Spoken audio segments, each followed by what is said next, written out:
არის, რასაც მე ვუწუდებ, მართლაც არ მომწონს პირველი კონკურსი.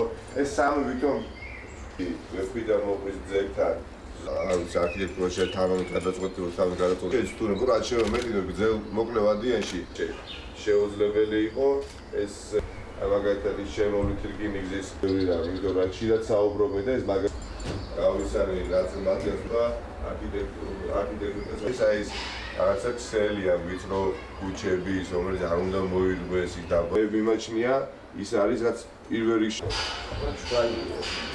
სტუდენტები, სწორედ ის საზოგადოებრივი ჯგუფია, ვისი ჩართულობაც დედაქალაქის მომავალ განვითარებაში უნდა იყოს უფრო მეტად აქტიური, ვინაიდან მათ აქვს განსაკუთრებულად სხვა შემართება, მოტივაცია, ცოდნა თანამედროვე და უნდა იყოს შეზავებული იმ დიდ გამოცდილებასთან, რომელიც მერიაში არსებობს. ამიტომ ნებისმიერი განვითარება, თუნდაც ურბანული, ჩემის აზრით უნდა იყოს აქტიური ჩართულობით. ახალგაზრდები, სტუდენტები არიან ის ადამიანები, რომლებიც დაინტერესებული არიან დედაქალაქის მომავალი განვითარებით. ჩვენ ვართ ის პოლიტიკური ძალა, რომელიც ვპირდებით, რომ კომუნიკაციაში ვიქნებით მუდმივად დედაქალაქში განსახორციელებელ პროექტებთან დაკავშირებით. პროექტების ძალიან საინტერესო ჩამონათვალი იყო და სიამოვნებით მივისალმები ყველა იმ თქვა და სიახლეს რაც გამოადგება ქალაქს, მაგრამ აღსანიშნავი არის თუნდაც პროექტი შემოვლით რკინიგზასთან დაკავშირებით, რომელიც თუ აღდგება და შეჩერებული აღარ იქნება, ძალიან გამოადგება ქალაქს და განიტვირთება.